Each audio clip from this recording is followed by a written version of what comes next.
The following is from Maurice Nicoll, given on April the 13th, 1946, The Parable of Walking on the Waters. In a short time we will start the teaching of this work from the beginning. At present we will continue to speak of this question of sealing oneself. I remind you that the work cannot fall on our ordinary selves and grow and produce results. A person must feel the work as something utterly different from life and all he has learned from life. You could say it is spiritual, not physical, not material, not outside you, as life is. For that reason it was said that the kingdom of heaven is within you. We spoke about the meaning of within or inner. As a practical example, it was said that observing eye and the practice of self-observation move the centre of gravity of consciousness inward.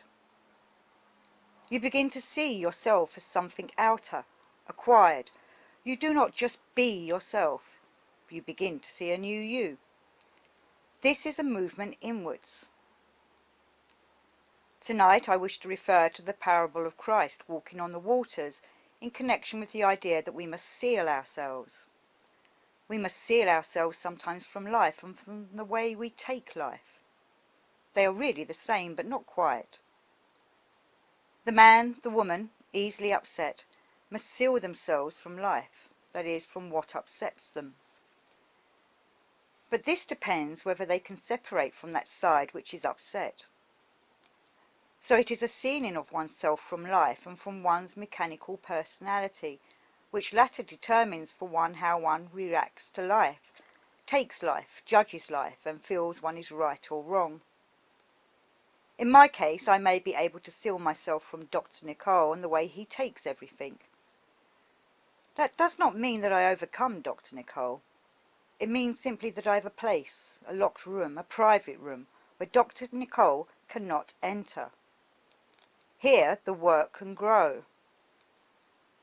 After a time, this inner place, gained through self-observation, when it is strong enough, can no doubt overcome Dr. Nicoll. But at first this is impossible. Yet if I ever get as far as this, a distinction is made, a separation inwardly. I am now two, not one. No one, the work says, can shift himself from where he is unless he divides himself into two, becomes an observing and an observed side. If you have magnetic centre, you are in a sense two, but not yet actually. You have the possibility of the work. All growth is by division. One cell divides into two. Man is a self-developing organism, a cell, must become two first of all. In my case, I and Nicoll must become a very real experience of inner separation. I observe Nicoll doing things, yet am not Nicoll. This is not easy. It is easy to hear, not easy to do.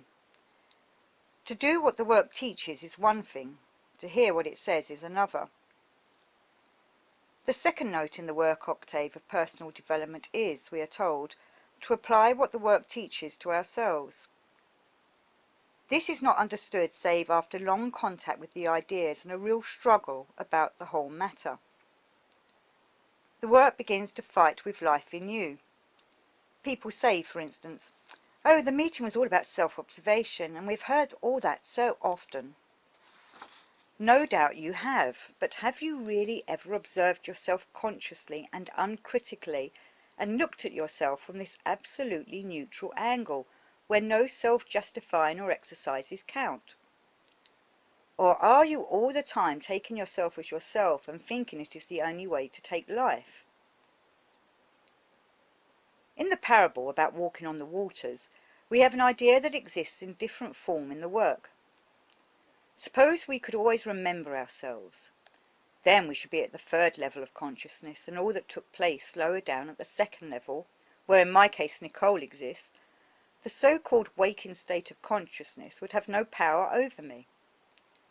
That is, you would be sealed from your mechanical ways of thinking and feeling and acting, and taking life and judging it and so on. So you would, as it were, walk on yourself. Now imagine that you suddenly identify, then you would sink. Where would you sink? You sink down to the ordinary level of yourself, in my case to Nicoll, to how you take life, view life, think of life, judge life, as you were taught, that is, as your personality was laid down in you, to what you acquired. Let us quote the parable. Jesus, therefore perceiving that they were about to come and take him by force, to make him king, withdrew again into the mountain himself alone. And when evening came, his disciples went down unto the sea, and they entered into a boat, and were going over the sea unto Capernaum. And it was now dark, and Jesus had not yet come to them, and the sea was rising by reason of a great wind that blew. When therefore they had rowed about 25 or 30 furlongs, they behold Jesus walking on the sea, and drawing nigh unto the boat, and they were afraid. But he saith unto them, It is I, be not afraid. They were willing therefore to receive him into the boat, and straightway the boat was at the land whither they were going. John chapter 6 verses 15 to 21. Every parable in the Gospels is about something in this work. Suppose that you have come to make some parable about self-remembering, or about false personality, and so on. You would find yourself writing parables just as they are in the Gospels. Let us think what this parable means about Christ walking on the waters. It is more fully explained in one of my chapters on the Gospels, but we can understand to a certain extent what it means now. Notice that Christ was tempted to become a king on earth, and then he went up into a high mountain. What do you think this means? Always understand that Christ was tempted as we are. It would be a great temptation to be made king of the earth. But he went up into a high mountain. Surely that means that he remembered himself, remembered what he had to do, what his task was. Exactly the same idea in different images comes into the next part of the parable. The storm arising at sea represents the storm that arises in all of us, let us say when we get negative, when we identify. Christ walking on the waters represents a state of being in which he could walk on all these stormy waters of himself and not sink. The two ideas, going up into the mountain after he was tempted to be king of the earth, and again how he walks on the stormy waters of himself, are similar. They represent the state of self-remembering.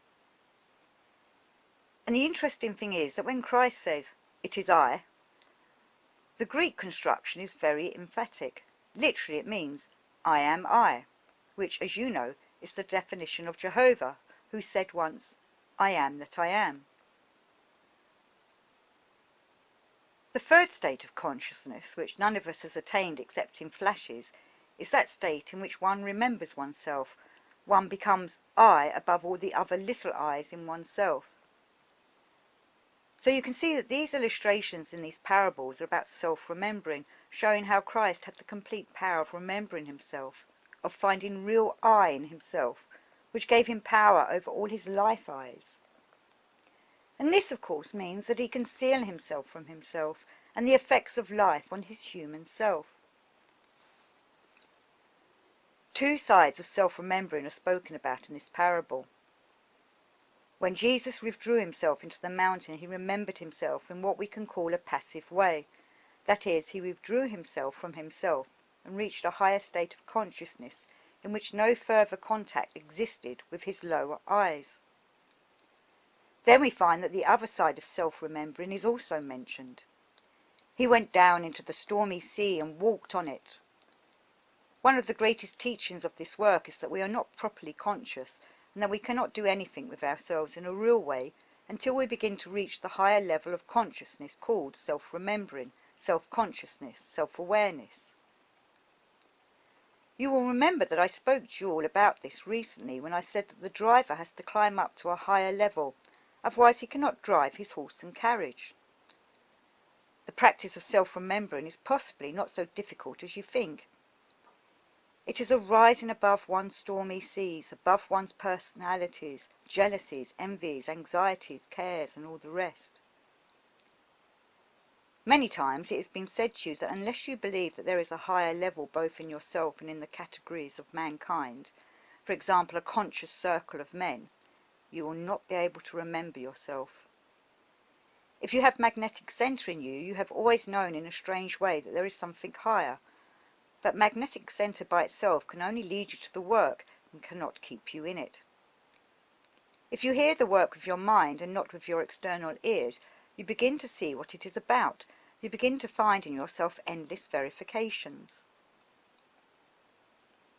Through the power of the work taking the place of magnetic center, you can begin to remember yourself. But if you take life as itself, you will sink. For example, once a difficulty arises in life and you feel yourself badly treated, you will identify with all the small I's in yourself that have been formed in you by your upbringing. So you will fall down, you will sink into the waters of your own personality, and then you will forget yourself and become just an ordinary mechanical man serving nature. Merely to try to remember oneself by withdrawal, by going up into the mountain, is not enough. This will certainly give you an idea of what you have to do, what your real aim is, but then, having heard with your inner mind what you have to do, you have to go out into life and walk on the waters and not sink. But let me repeat, as long as you take yourself as yourself, you will never get anywhere in this work.